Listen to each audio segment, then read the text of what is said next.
오늘 기생 라합 밑줄 짝 되다 제목으로 함께 하나님 말씀 보고 준비한 은혜를 나누고자 합니다. 제목의 빈칸 좀 궁금하시죠? 네, 궁금하시죠? 이제 말씀을 들으면서 각각 저희에게 주셨던 은혜, 그리고 제가 말씀을 이제 선포하면서 우리 성도님들께 주시는 은혜, 그리고 우리 함께 공동체가 받은 은혜로 이제 채워질 것을 소망하며 이제 말씀 시작해 보도록 하겠습니다. 오늘 읽은 말씀의 이야기의 이제 전 배경을 좀 설명을 드릴 텐데요. 이제 이스라엘 백성들이 이집트에서 노예로 살았죠. 그런데 이제 그들은 바로 왕의 밑에서 굉장히 힘든 압제 속에서 살았습니다. 그러자 이스라엘 백성들이 하나님께 기도했습니다. 그러자 하나님께서 그들의 기도 소리를 들으시고 모세를 준비시켜서 출애굽을 하게 하셨어요. 이스라엘 백성들은 이제 400여 년 동안의 노예 생활을 청산하고 하나님께서 약속하셨던 젖과 꿀이 흐르는 땅으로 가서 하나님의 백성으로 살아갈 약속을 믿고 나아가게 됩니다. 그런데 그 약속의 땅 코앞에서 그들이 실패하고 마는데요. 그 실패한 이유는 각 지파를 대표하는 12명의 정탐꾼들이 이제 가나안 땅을 정탐하러 갔지 않았습니까? 그런데 이제 그 땅에 사는 사람들의 강함을 두려워하게 되었어요. 그래서 말씀해 보면 그와 함께 올라갔던 사람들은 이르되 우리가 능히 올라가서 그 백성을 치지 못하리라. 그들은 우리보다 강하니라 라고 말하면서 모세 그리고 하나님을 원망했습니다. 민수기 14장 1절에 보면요, 이렇게 표현하는데 온 회중이 소리를 높여 부르짖으며 백성이 밤새도록 통곡하였더라, 이렇게 말을 하고 있어요. 얼마나 무섭고 두렵고 했던지 밤새도록 울면서 밤새도록 통곡하면서 하나님을 원망하고 그렇게 모세를 원망하고 했습니다. 그리고 그들이 늘 불평하던 레파토리를 꺼내는데요, 애굽에서 우리가 차라리 죽었다면, 아니면 이 광야에서 우리가 차라리 죽었다면, 이렇게 불평을 하기 시작합니다. 하나님에 대한 믿음을 버린 이스라엘 백성은 그 죄로 인해서 하나님이 약속하신 땅 가나안에 들어가기 직전에 실패하고 40년 동안 광야에서 방황을 해야만 했습니다. 시간이 흘렀고 40년 후에 드디어 새로운 이스라엘 백성의 세대가 자라났습니다. 처음 이집트를 떠났던 무리 중 살아남은 사람은 모세, 여호수아, 갈렙뿐이었습니다. 새로운 세대는 하나님께서 그들의 선조에게 주기로 약속하신 땅에 들어가기를 원했고요. 그래서 이제 가나안 땅을 향해서 전진하기 시작했는데 그 이스라엘 백성들을 막을 사람들이 없었어요. 아모리족의 왕 시온 그리고 바산 왕 옥 모두 목숨을 잃었고요. 군대들도 몰살당했습니다. 모압의 왕 발락은 두려워서 이스라엘 백성들을 저주하고 싶어 했어요. 그래서 발람을 통해서 저주하려고 했지만 그것도 능하신 하나님의 손에 의해서 실패했습니다. 또 미디안의 다섯 왕은 연합해서 이스라엘 백성을 막아보려고 했어요. 그러나 이 또한 실패했습니다. 미디안의 다섯 왕 모두 전쟁에서 죽었고 병사들은 전멸당했고 그들의 도시와 마을은 잿더미가 되어버리고 말았습니다. 이제 드디어 하나님의 백성들이, 이스라엘 백성들이 약속의 땅에 이를 준비를 갖추었습니다. 이스라엘 백성이 여리고에서 얼마 떨어지지 않은 시딤에 머무른다는 소식에 가나안 온 나라, 그리고 특별히 여리고성이 두려움에 떨기 시작했죠. 오늘 본문 말씀의 시점이 이제 등장하는데 우리 같이 한번 다시 우리 오늘 읽은 말씀 합독하겠습니다. 시작.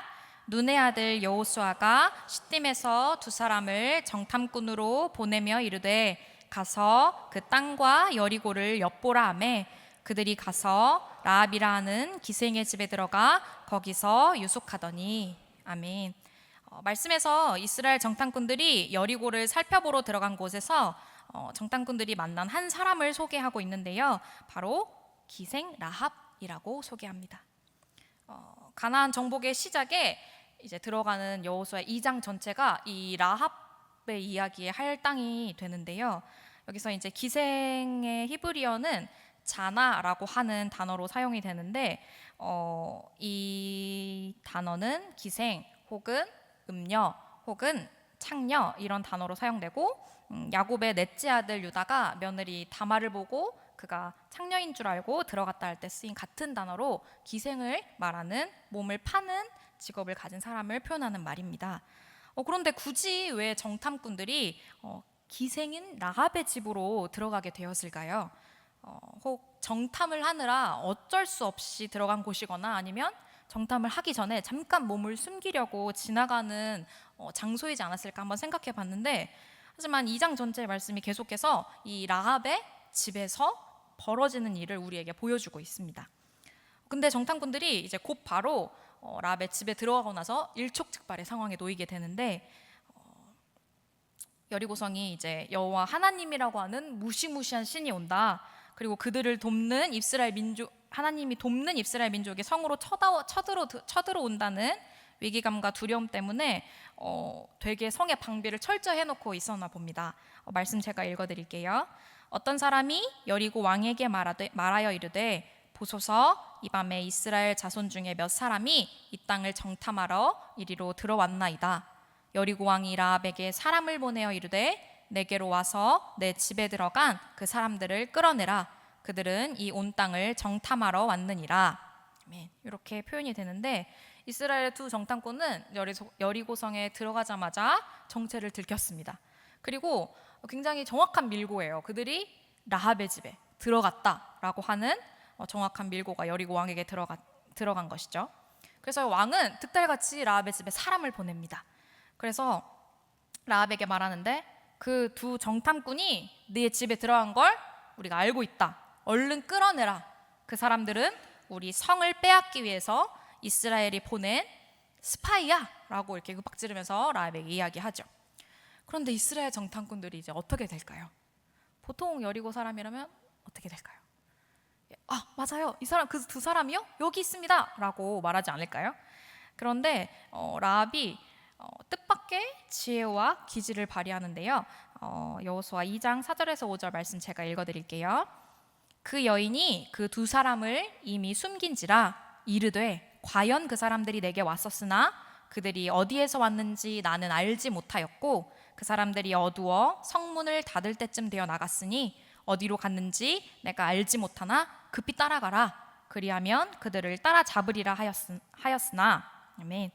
라합이 대담하게 그리고 지혜롭게 대답을 하는데, 일단 왕이 라합의 집으로 정탐꾼들이 들어간 확실한 증거를 갖고 있다, 밀고가 있다라고 하자 모든 걸 다 부인하지 않고 적절한 거짓말을 섞어서 이제 대답을 하는데, 맞습니다.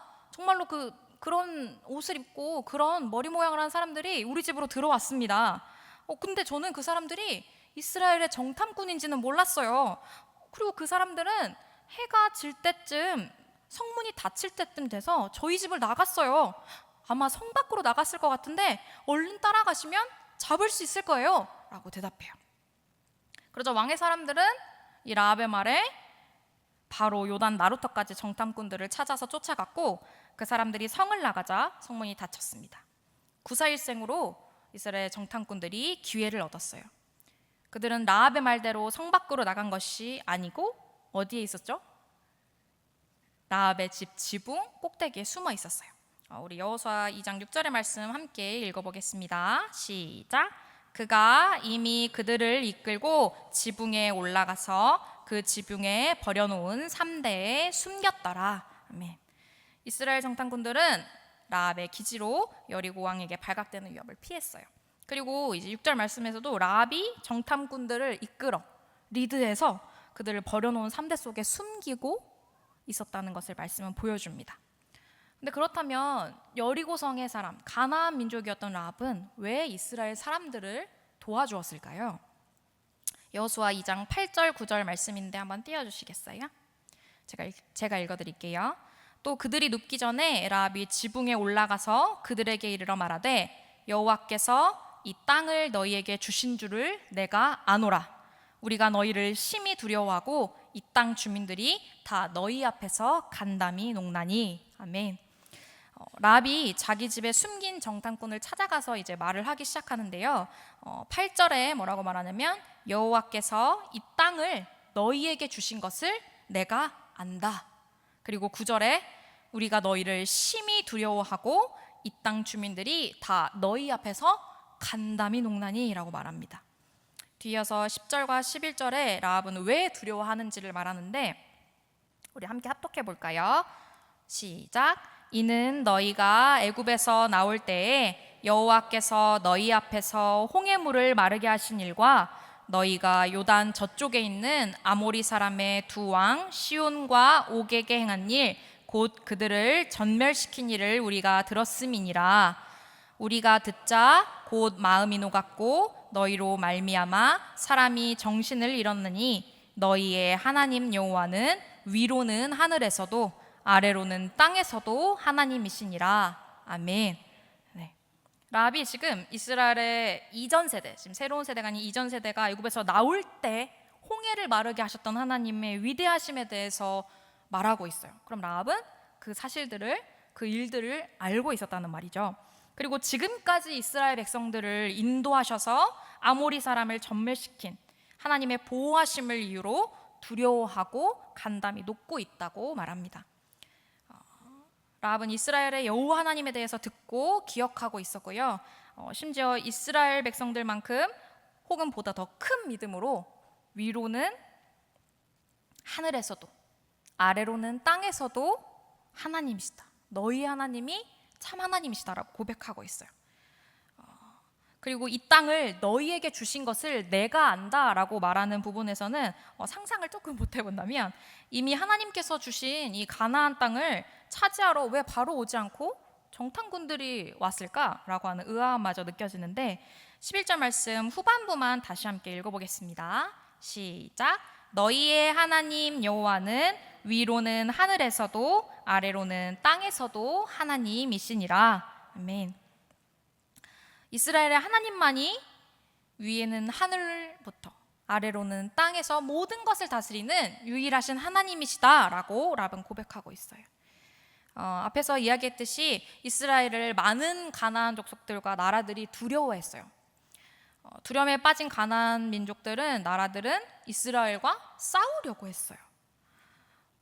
물론 그것들은 족족 내리 실패하고 말았지만 여리고 사람들도 라합의 말을 듣자면 간담이 녹아낼 정도로 두려워했지만 라합과는 반응이 달랐어요. 정말로 이스라엘을 돕는 이가 유일하신 하나님, 참 하나님이라고 생각했다면 아모리 족속도 시온 왕도 미디안 사람들의 왕도 라합처럼 하나님을 고백하며 하나님께 나아왔어야 했어요. 엎드려야 했어요. 하지만 가나안 족속은 그렇게 하지 않았습니다. 다만 한 사람, 여리고의 성벽 위에 사는 기생 라합 한 명만이 하나님이 이스라엘을 구원하신 이야기를 듣고 하나님만이 상천하지의 유일한 하나님이시다라는 진정한 믿음을 갖고 있는 것을 보게 됩니다. 그리고 뒤이어서 라합이 담대하게 정탐꾼들에게 말하는데요.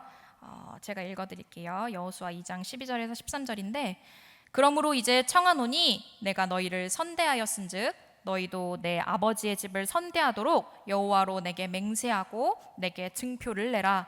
그리고 나의 부모와 나의 남녀 형제와 그들에게 속한 모든 사람을 살려주어 우리 목숨을 죽음에서 건져내라.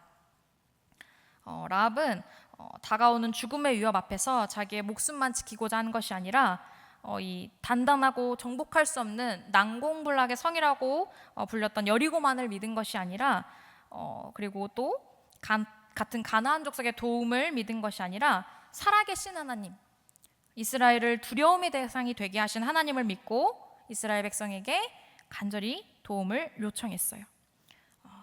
주 예수를 믿으라 그리하면 너와 내 집이 구원을 받으리라 라고 했던 말씀처럼 라합이 믿음으로 말미암아서 라합의 온 집 그리고 라합의 아버지와 형제 자매뿐 아니라 그들에게 속한 모두에게 구원이 미치게 된 거예요. 라합처럼 우리 하누리교회 성도님 한 분으로 말미암아 성도님들의 가정과 속한 모든 사람이 성도님들을 통해서 복음을 듣고 구원받는 놀라운 역사가 거듭하여 일어나기를 기도드립니다. 그래서 이제 라합의 요청에 정탐꾼들이 자기의 비밀을 끝까지 지켜준다면 여호와께서 자비와 인애로 라합을 돌보아 주실 거라고 이야기해요. 그래서 이제 라합이 그 뒤에 그들을 창문에서 줄로 달아내립니다. 왜냐하면 라합의 집이 성벽 위에 있었기 때문이에요. 라합이 성벽 위에 거주했다는 것이 여호수아 2장 15절에 나와 있는데 이제 도시를 보면요, 중심부로 갈수록 중요한 기관들이 있죠. 뭐 병원이라든지 큰 병원이라든지 뭐 옛날에는 신전이나 왕궁 등이나 이런 것들이 중앙부에 몰려 있어요. 라합이 성벽 위에 거주했다는 것으로 보아서 그녀의 직업과 좀 연결을 시켜보아도 라합은 험하고 가난하고 힘이 없는 사람인 것을 다시 한번 알게 됩니다. 하지만 하나님을 믿는 믿음의 사람들에게 눈에 보이는 것은 중요한 것이 아님을 믿습니다. 또 사람의 눈으로 보면 어리석어 보이고 연약하고 쓸모없어 보이는 것을 들어 하나님의 영광을 드러내게 하시는 것을 오늘 이 말씀을 통해서 볼 수 있는데요. 이제 말씀으로 다시 보면은 16절 말씀에 라합이 이제 정탐꾼들에게 말합니다. 두렵건대 뒤쫓는 사람들이 너희와 마주칠까 하노니 너희는 산으로 가서 거기서 사흘 동안 숨어 있다가 뒤쫓는 자들이 돌아간 후에 너희의 길을 갈지니라. 라합은 마지막까지 정탐꾼들이 안전하게 돌아갈 수 있도록 자기가 아는 지식과 그리고 돌아가는 일의 형세를 보고 조언을 해줍니다. 그러자 다시 한번 이제 떠나기 전에 정탐꾼들이 라합에게 당부를 하는데요. 제가 읽겠습니다. 말씀. 그 사람들이 그에게 이르되 내가 우리에게 서약하게 한 이 맹세에 대하여 우리가 허물이 없게 하리니 우리가 이 땅에 들어올 때에 우리를 달아내린 창문에 이 붉은 줄을 매고 내 부모와 형제와 내 아버지의 가족을 다 내 집에 모으라. 누구든지 내 집 문을 나가서 거리로 가면 그의 피가 그의 머리로 돌아갈 것이요 우리는 허물이 없으리라. 그러나 누구든지 너와 함께 집에 있는 자에게 손을 대면 그의 피는 우리의 머리로 돌아오려니와 내가 우리의 이 일을 누설하면 내가 우리에게 서약하게 한 맹세에 대하여 우리에게 허물이 없으리라 하니 라합이 이르되 너희의 말대로 할 것이라 하고 그들을 보내어 가게 하고 붉은 줄을 창문에 매니라. 아멘. 이 말씀을 보면서 라합이 두 정탐꾼을 달아내린 붉은 줄이 제 눈에 띄게 되었는데 그래서 첫 번째 이제 붉은 줄에서 보면은 예로부터 붉은색은 여러 가지 의미를 담고 있죠. 근데 보통 이제 붉은색은 매춘이나 아니면 유혹이나 약간 성에 대한 것을 떠올리게 하는 색으로 대표되기도 합니다. 그래서 라합의 집에 왜 붉은 줄이 있었을까 이제 생각을 해보니까 라합은 말씀에 기생 라합으로 소개되어 있고 또 이 붉은 줄을 창문에 매달았을 때 라합의 집에 이제 매달려 있는 이 붉은 줄이 흔하게 보여지는 것이어야만 했겠다라는 생각을 했어요. 이게 라합의 집에 어울리는 것이 아니었다면 이것이 다른 사람들의 이목을 끌었겠죠. 하지만 이 붉은 줄을 보고 아무도 저건 이상한데 왜 저걸 창문에 매고 있지? 라고 생각하지 않은 것을 보면 이 붉은 줄은 기생 라합의 집에 있을 법한 물건, 흔한 물건이었다는 겁니다. 그리고 두 번째로 말씀에 보면 붉은 줄은 18절과 21절에 이제 두 번 나오는데 첫 번째 붉은 줄은 이제 정탐꾼들이 우리를 달아내린 창문에 이 붉은 줄을 매고 내 부모와 형제 가족들을 다 집에 모아라 라고 할 때 나오고요. 두 번째는 라합이 이제 정탐꾼들을 보내고 창문에 붉은 줄을 매는 이 두 번의 일에 나오게 되는데 18절에 보면은 정탐꾼들이 이 붉은 줄을 말할 때는 붉은 줄이 히브리어로 샤니, 후트로 표현되어 있어요. 그리고 21절에 라합이 붉은 줄을 창문에 매니라 할 때는 붉다 하는 뜻은 샤니로 똑같지만 줄은 티크바, 어그는 카바라고 하는데 이런 단어로 표현이 되어 있어요. 불다는 샤니라는 단어로 똑같은데 이 줄을 표현한 단어는 후트와 티크바로 다르죠. 후트는 구약에서 6번 사용되고요. 모든 사용이 끈, 실, 줄, 매다 이런 단어로 사용이 되고요. 그런데 티크바는 뜻에 줄이라는 뜻도 있지만 여러 가지 사용법을 봤을 때 기다리다 혹은 소망하다, 희망하다 이러한 뜻을 나타내고 사용되고 있는 것으로 보입니다. 그래서 이 정탐꾼들이 라합의 요청을 듣고 라합과 이제 그 가족들을 구하기 위해서 라합의 집을 구별하는 표시로 이제 붉은 줄이라는 말을 사용을 했지만 라합은 붉은 줄을 그녀의 하나님의 구원에 대한 소망으로 담아서 창문에 걸었다고 볼 수 있습니다. 어쩌면 라합은 홍해를 가르신 하나님을 고백한 것으로 보아서 이스라엘 백성이 출애굽하기 전 애굽에서 장자들을 트신 6월절의 사건을 떠올린 것일지도 모르겠습니다. 하나님의 징벌의 재앙을 받을 수밖에 없는 죄인이지만 어린 양의 피를 바름으로 죽음을 지나가게 한 것처럼 라합은 제가 유일하신 하나님을 믿습니다.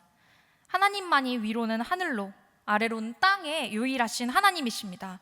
저와 제 가족도 하나님의 징벌을 피해 구원을 얻기를 원합니다. 바랍니다. 라는 이 소망을 붉은 줄에 담아서 걸었던 것입니다. 그런데 라합의 소망은 무엇입니까? 라합은 이스라엘과 여호와 하나님의 이야기를 들었습니다. 그리고 유일하신 하나님, 참 하나님이라는 믿음이 그녀의 마음에 싹 텄어요. 하나님의 구원을 얻고 싶습니다. 그리고 저뿐만 아니라 저와 제 가족들도 함께 구원을 얻고 싶습니다. 그리고 할 수만 있다면 저는 하나님의 백성이 되고 싶습니다. 라는 소망이 라합의 소망이었을 것입니다. 그리고 세 번째로 붉은 줄에서 보면 라합이 붉은 줄을 하나님의 백성이 되고 싶다, 내가 구원을 얻고 싶다라고 하는 소망을 담은 것처럼 우리에게도 구원의 소망이 되는 붉은 줄, 예수님의 보혈을 떠올리게 하는데요. 예수님의 보혈은 우리에게 어떤 의미로 실제로 작용을 하고 있습니까? 저희가 잘 아는 찬송이 있는데, 샘물과 같은 보혈은 주님의 피로다. 보혈에 죄를 씻으면 정하게 되겠네. 예수님의 보혈은 우리를 죄에서 정결케 하시고 자유케 하시죠.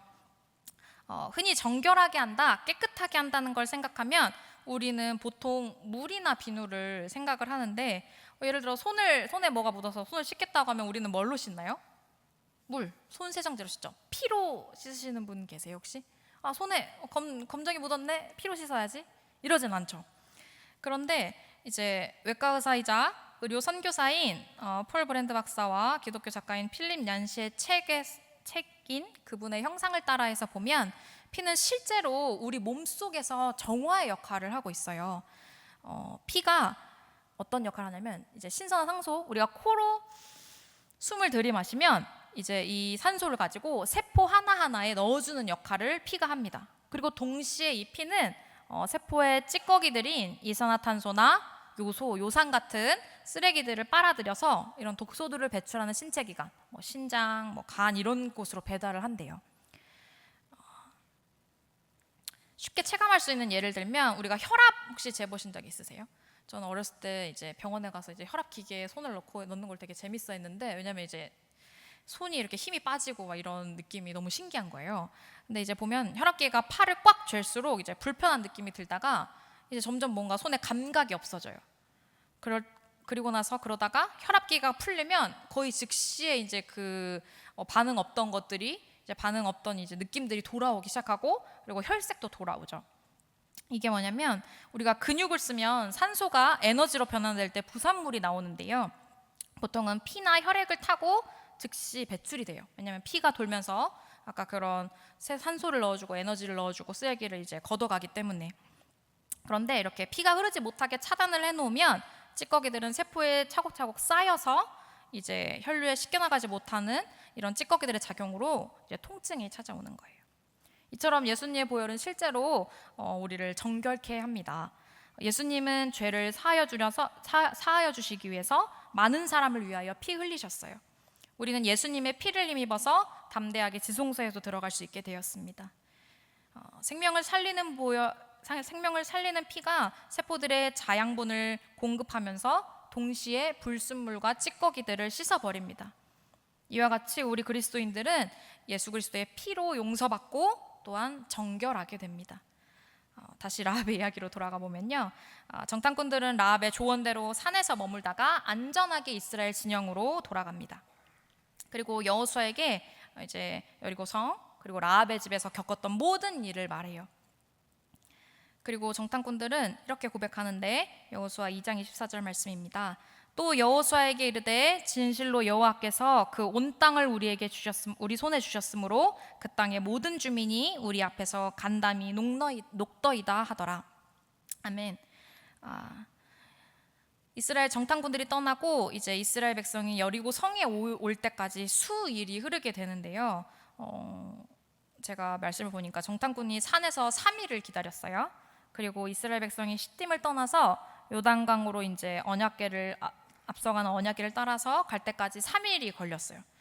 또 성경에서 요단강을 건넌 것이 첫째 달 10일이라고 되어 있고, 광야길에서 태어난 이스라엘 백성들이 또 이제 가나안 정복을 하기 전에 하나님의 백성이다라는 표시로 할례를 행해요. 그래서 그리고 나서 유월절을 지킨 것이 첫째 달 14일 저녁이라고 말하는데, 그리고 나서도 이제 여리고성을 7일 동안 돌죠. 그러니까 최소 2주 이상을 이제 라합이 창문에 붉은 줄을 매고 가족들을 집으로 불러 모으고 기다렸을 거예요. 라합의 말만 들으면서 라합의 집에서 머물렀던 가족들을 제가 생각했을 때 통제하기가 상당히 어려웠을 것 같아요.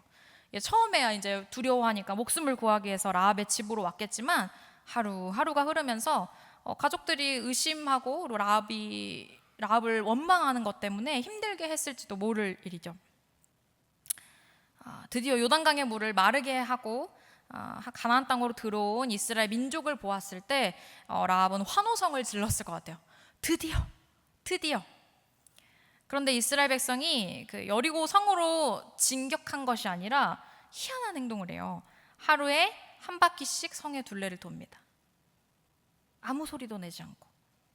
그리고 그런 이 모든 상황에서 라합이 붉은 줄을 내걸고 굳게 마음을 지키는데, 앞서 2장 전체가 가나안 정복의 중요한 초반 부분에 라합의 이야기에 한 장을 할애했다고 말씀을 드렸는데요. 가나안 정복 전에 여리고성과 그 땅을 미리 살펴보는 것이 정탐의 목적 아닙니까? 근데 본문에서는 정탐군이 여리고성과 그 주변 땅들을 어떻게 정탐했는지는 알려주지 않았어요. 첫 번째 정탐 때와는 굉장히 다른 모습이죠. 하나님께서 왜 정탐을 하게 하시고 정탐의 내용도, 또 그 땅의 상태가 어떤지, 아니면 또 여리고를 이제 정복할 때 되게 이해하기 어려운 명령으로 하루에 한 번씩 여리고성을 돌아라 라고 하는 명령으로 이렇게 하셨을까라는 의문이 들었어요. 말씀을 보면서 이스라엘 백성들을 겸손하게 하기 위해서, 또 순종하는 이스라엘 백성을 보기 위해서 여러 이유들이 있을 수 있지만, 저는 이 말씀을 준비하면서 무엇보다도 하나님께서 라합의 담대한 믿음과 하나님의 백성이 되고자 하는 소망을 보셨기에 라합을 위해서 정탐꾼을 미리 보내신 거라고 저는 생각이 들었어요. 여리고성 정복 이후로 이스라엘 백성이 가나안 땅 정복을 해나갈 때 라합처럼 소개된 이는 없었던 것으로 보아 하나님께서 진실로 자기를 찾는 이들에게 상 주시는 이심을 볼 수 있습니다. 그러면 이제 라합의 믿음의 기다림은 어떻게 마무리되고 있을까요? 여호수아 6장 22절 24절인데요. 제가 읽겠습니다. 여호수아가 그 땅을 정탐한 두 사람에게 이르되 그 기생의 집에 들어가서 너희가 그 여인에게 맹세한 대로 그와 그에게 속한 모든 것을 이끌어내라 하매, 정탐한 젊은이들이 들어가서 라합과 그의 부모와 그의 형제와 그에게 속한 모든 것을 이끌어내고 또 그의 친족도 다 이끌어내어 그들을 이스라엘의 진영 밖에 두고 무리가 그 성과 그 가운데에 있는 모든 것을 불로 사르고 은금과 동철기구는 여호와의 집 곳간에 두었더라. 라합은 기다림에 대한 보상을 받았습니다. 약속대로 라합과 라합에게 속한 모든 것이 온전히 목숨을 부지했어요. 라합이 태어남부터 지금까지의 모든 삶의 뿌리가 되었던 여리고는 전멸되었고 불살라졌지만, 하나님을 향한 바른 믿음을 가진 그녀 덕분에 그녀와 그녀의 가족 모두 목숨을 건졌습니다. 다만 라합은 그대로 이스라엘 진영 밖에 머물러야 했습니다. 그런데 라합은 여기에서 목숨을 구해줘서 감사합니다 라고 하면서 주랭랑 치지 않고 가족들과 사실 남는 재산을 가지고 살만한 가나안 도시로 이주할 수도 있었을 거예요. 그런 방법이 어쩌면 라합과 라합 가족에게는 더 쉬웠을지도 모르는데, 라합은 여기서 목숨을 부지한 것만으로는 만족할 수 없었어요. 6장 25절 말씀을 함께 읽어보겠습니다. 띄워주시면 여호수아 6장 25절 말씀 시작. 여호수아가 기생 라합과 그의 아버지의 가족과 그에게 속한 모든 것을 살렸으므로 그가 오늘까지 이스라엘 중에 거주하였으니 이는 여호수아가 여리고를 정탐하려고 보낸 사자들을 숨겼음이었더라. 아멘. 같은 구절에 영어 성경에 보면은 영어 성에 보면은 이 주어가 she로 돼 있어요. 그녀. 그러니까 라합은 그날부터 지금까지 이스라엘 중에 거주했다라고 표현되어 있어요. 라합의 가족까지는 잘 모르겠지만 라합은 이스라엘 중에 거주하는 사람이 되었어요. 이스라엘 진영 밖에 그저 머무는 것, 목숨을 구한 것만으로도 만족하지 않고 위로는 하늘에서도 아래로는 땅에서도 유일하신 참 하나님의 백성이 되는 것을 라합은 선택하고 소망했어요. 멸절할 수밖에 없었던 가나안 민족의 기생이었던 라합이 어떻게 변화된 걸까요? 신실하신 하나님께서는 라합의 믿음을 보시고 라합을 구원하시기 위해 정탐꾼을 보내셨고 라합을 통해 라합의 온 집을 구원하시는 자비로우심을 보여주셨어요. 그뿐만이 아니라 라합은 하나님의 백성으로 받아들여졌을 뿐만 아니라 감당하기 어려운 은혜의 계보 안에 들어가게 되는데요. 마태복음에 예수님의 족보가 등장하죠. 제가 한번 읽어볼게요. 아브라함과 다윗의 자손 예수 그리스도의 계보라. 이제 5절 말씀에 보면 살모는 라합에게서 보아스를 낳고 라고 되어 있어요. 우리 좋으신 하나님, 우리의 기도보다 더 크게 이루어주신 하나님께서 라합을 그리스도 예수님의 족보 안에 있는 5명의 여인 중에 1명이 되는 은총을 베푸셨어요. 저희 다시 한번 마태복음 1.5절 함께 이번에는 읽어볼게요. 시작. 살모는 라합에게서 보아스를 낳고 보아스는 룻에게서 오벳을 낳고 오벳은 이새를 낳고. 이제 말씀의 마지막에서 제가 또 하나님의 은혜에 감동했던 부분이 여기 나오는데요. 라합은 생명의 구원을 받고 하나님의 백성으로 살게 되었지만 기생이었던 그녀의 과거는 두고두고 그녀의 꼬리표가 되고 혹은 그녀 자신은 문득문득 견디기 어려운 수치심이 올라왔을지도 모르겠어요. 근데 하나님께서 이미 이제 사해 주셨고 저희도 회개했지만 개인적으로 이제 뒤를 돌아보면 잠깐 눈을 감게 되는 하나님 앞에 너무 부끄러운 순간들이 있잖아요. 그렇게 그런 기억에 있던 기생이었던 라합에게 하나님께서 남편을 주셨는데 그의 이름은 뭐라고 나와 있었죠? 살몬. 맞아요, 살몬. 근데 살몬의 이름의 뜻이 무엇일까요? 선생님들, 살몬의 이름의 뜻은 옷 또는 옷 입힘입니다. 그래서 저는 여기서 너무 감동했어요. 벌거벗은 몸과 가면처럼 더 씌운 웃음으로 삶을 살아나가던 라합에게 하나님께서는 옷을 입혀주셨어요. 라합의 과거가 울컥울컥 올라와서 그녀의 발목을 잡기 위해서 올라올 때 그녀는 바로 옆에 있는 가족을 바라보면 됐어요. 그녀의 이전 삶은 이제 그녀의 약점이나 수치가 아니라 하나님의 놀라우신 은혜를 드러내는 증거가 되었어요. 벗어내렸던 죄의 옷을 대신해서 하나님의 백성으로 살아갈 수 있는 새로운 옷을 하나님께서 라합에게 입혀주셨습니다. 이제 우리 말씀의 제목을 한번 채워보면 좋겠어요. 기생 라합 뭐가 되었죠? 띄워주세요. 기생 라합. 우리 한번 따라서 한번 읽어볼까요? 기생 라합 하나님의 백성이 되다. 네, 말씀을 마무리하기 전에 제가 준비한 것이 있는데 제가 직전 이제 말씀을 이제 전화기에서 섰을 때 이제 아침을 먹으시다라는 제목으로 했었는데 그래서 아침을 작게나마 드렸어요. 그래서 이번에는 기억을 하실 수 있게 그 라합의 붉은 줄을 제가 준비를 해봤는데 좀 투박하지만 제가 이제 전도사님들에게 부탁을 했는데 이게 어떻게 된 거냐면 이렇게 제가 십자가랑 붉은 줄을 이렇게 책갈피처럼 만들어 왔어요. 그래서 어떻게 사용하시냐면 이제 성경책이나 보시는 책에 이렇게 넣어서 이렇게 사용하시면 되는 거예요. 그래서 보여주면 이거는 이제 펜던트가 좀 다르지만 선생님 거는 십자가로 되어 있거든요. 그래서 저희가 하나님의 놀라우신 은혜를 기억하면서 살아가는 우리 하나님의 백성 되기를 바라면서 기억하시라고 제가 부탁드렸습니다. 네, 보시면서 이제 가져가시면 되겠습니다. 네, 이제 말씀 마무리하겠는데요. 라합은 가장 가난하고 비천한 사람이었습니다. 하지만 그녀의 믿음은 그 어떤 것보다 놀라웠어요.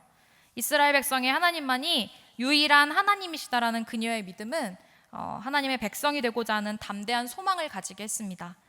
믿음과 소망의 라합으로 인해서 그녀의 가족도 생명을 얻었고 그리고 결국에 그녀는 하나님의 백성이 되었습니다. 흔들리지 않는 소망과 믿음을 하나님께서 돌아보셨고 라합에게 은혜를 더하고 더하여 주셨습니다. 그녀의 믿음은 우리에게 하나님의 백성으로 사는 삶에 대해 다시 되돌아보게 하면서 식었던 믿음과 소망을 불러일으킵니다. 그녀가 창문으로 내걸었던 붉은 줄을 보며 우리를 깨끗게 하신 예수 그리스도의 보혈의 은혜 앞에 우리를 다시 엎드리게 합니다. 그리고 기생이었던 라합에게 옷 입힘의 뜻을 가진 살몬을 남편으로 주시며 구원 위에 세심한 인내함을 더하시는 하나님을 보게 됩니다. 우리의 삶에서도 작은 신음에도 응답하시며 예수 그리스도로 옷 입혀 우리를 하나님의 백성, 자녀 삼으시는 하나님을 오늘 이 시간 다시 한번 되새기는 은혜의 시간이었기를 소망합니다.